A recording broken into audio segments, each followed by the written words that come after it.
Yo la team OPC Blue et cette fois on se voit pour une review du chapitre 949 qui se concentre sur l'intrigue d'Udon.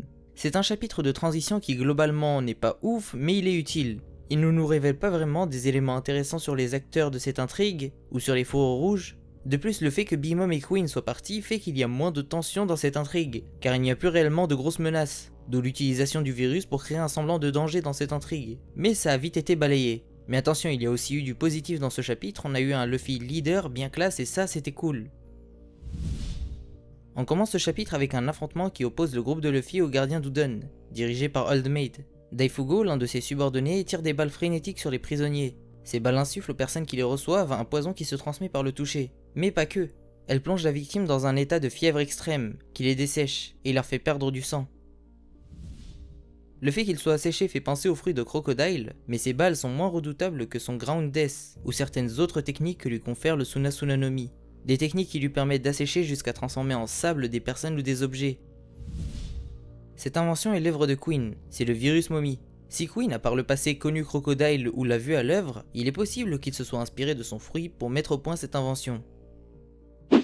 Bon, Chopper, encore une fois, il me gave. Il dit à Daifugo: je ne te pardonnerai pas d'avoir utilisé un virus comme arme. Il vient de comprendre qu'un méchant, c'est pas gentil. Désolé, mais je le trouve de plus en plus niais. Il nous sort cette réplique surtout dans cet arc qui est super manichéen. Dans cet arc dans lequel l'opposition entre les protagonistes et les antagonistes oppose sans se cacher et presque sans nuance à ce niveau le bien et le mal.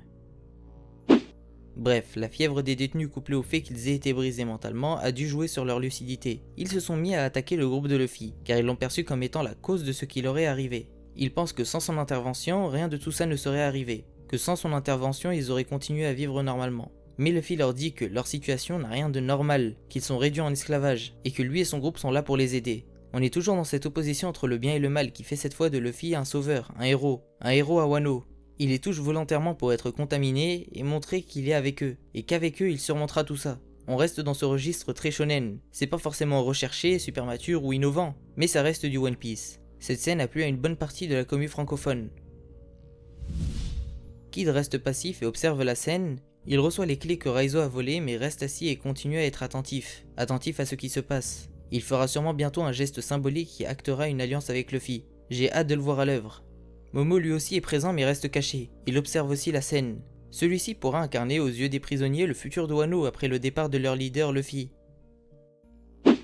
Celui-ci leur dit de se révolter et leur dit qu'il les aidera, et accompagne son discours d'un geste. Il les sauve d'une ultime attaque d'Old Maid, qui allait envoyer une balle 200 fois plus dangereuse. Le virus a eu de l'effet sur Luffy alors que celui-ci était immunisé contre le poison depuis qu'il fut sauvé du poison de Magellan. Cette scène et cet épuisement nous indiquent que pour Oda, le poison et les virus sont deux choses différentes. Donc ça nous indique indirectement que le fait que Magellan est un fruit qui utilise le poison n'empêche pas l'apparition d'un fruit qui contrôle, manipule ou crée des virus. C'est dommage qu'on n'en ait pas plus vu sur les fourreaux rouges présents, mais ce chapitre de transition nous a fait avancer un peu plus dans l'histoire, et vers la fin de cet acte qui doit être imminente. L'intrigue d'Udon est quasi aboutie, il ne reste pas trop de choses à raconter avec les autres groupes à Wano, en tout cas pour cet acte des retours et de préparation. Ils ont des alliés, il faut maintenant les équiper. Le narrateur indique qu'il ne reste plus que 8 jours avant la bataille finale, il faudra donc le faire d'ici là.